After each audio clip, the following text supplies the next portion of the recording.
Hi friends, I'm just gonna jump right into this because there's a lot to know. First, make sure you're starting with a good skincare routine because that's gonna give you the best results possible. The most important step is prepping the skin. So after you've done all your skincare, make sure you found a good primer and let it soak into the skin for a bit so it doesn't slip around. Now the base. So this could be foundation, it's completely up to you which type of coverage you're looking for. So with foundation, it's a little bit more customized so you can build up the coverage.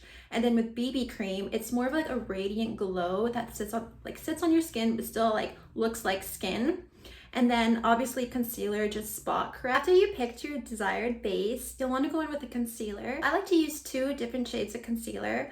One shade would be the lighter concealer, so I would put this under my under eyes and then my T-zone area.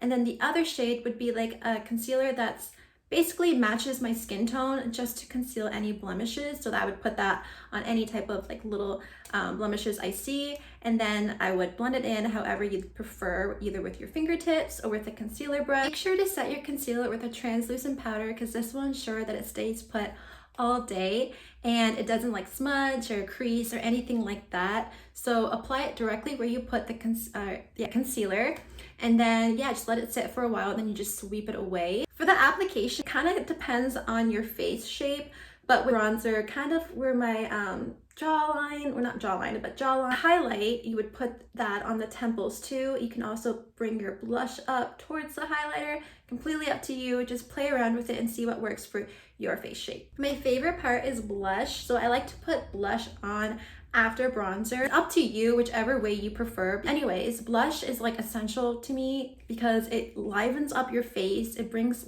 health and glow back. I just can't do a makeup application without blush. It just looks so much better. A lot of beginners don't know exactly what highlighter is, which is completely understandable because it's not that it's not pushed out as much as other cosmetics. You can put it really anywhere, but I prefer putting it in little subtle spots. So the tip of my cupid's bow, tip of my nose, a little bit on my chin sometimes, and then up near my temples. Now for the eyes, you'll want to invest in a really good eyeshadow palette. It gives you that pigment you're probably looking for. I'll show you which one I suggest for beginners. Not this one necessarily, but I like the Naked Urban Decay palettes. They're really great. They come in, let me see, they come in quite a lot of shades here. You can play around and everything, and the quality is top notch. If you do apply any eyeshadow, make sure you're using an eyeshadow primer or even a concealer. So I use concealer on my lids today. It just needs something to grip onto. It can really enhance your features if you figure out what your undertone is. If you're cool or if you're warm, then you can find out which eyeshadows would look best on you. So next would be eyeliner and mascara. Eyeliner is optional, but it does bring back depth to your eyes.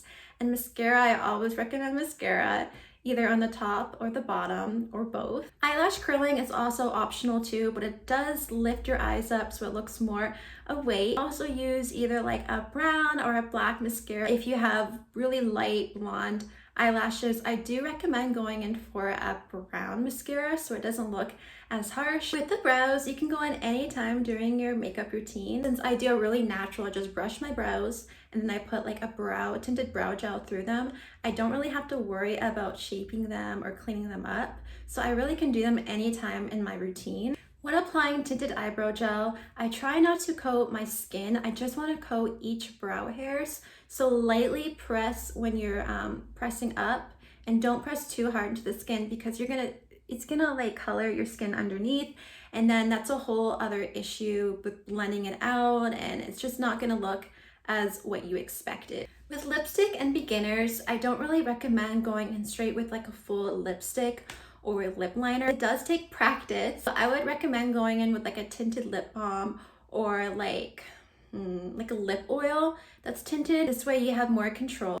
You have to build that precision up when you're using a lip liner. There's little techniques you have to learn. It just takes practice. I know it seems simple, but once you practice it a few times, you'll notice the difference. With setting sprays, they are essential to your kit. They ensure your makeup will last. It gives you a glow, or it gives you a mattifying look depending what you're looking for. Before I wrap this video up, I just want to talk about brushes too. So you don't need a whole brush set if you're starting out because that's quite an investment, but Definitely pick a few high quality brushes so that you have them as a staple in your makeup kit, and a beauty blender too to blend in all your creams. It makes your process so much quicker. Brushes, I would probably suggest investing in like one eyeshadow brush for blending, one flat brush to apply pigment on your lid, one blush brush, one contour brush, and maybe one powder blush. I may be forgetting something, but those are the ones that come to my mind right now that are most important, and then a beauty blender too, and a foundation brush if you prefer that. But I would suggest starting with a beauty blender because it probably is cheaper. I know it seems like a lot of steps, but with practice and time, you'll get it down perfectly. You can also be versatile with the things that you do have. So for an example, if you have bronzer, you can use bronzer for eyeshadow. If you have blush, you can use that for like, or cream blush, you can use also that for lipstick. With eyeshadow, you can use that for blush and even bronzer. You can really like be creative with the things that you do have so that you don't have to go and spend like a crazy amount. I hope this helped you in some way or another. I know there's just so much to learn, but it's fun. Think of it as like a hobby and something creative you can do in your spare time. Thank you for watching, and I hope to help you, and I'll definitely be coming out with more videos.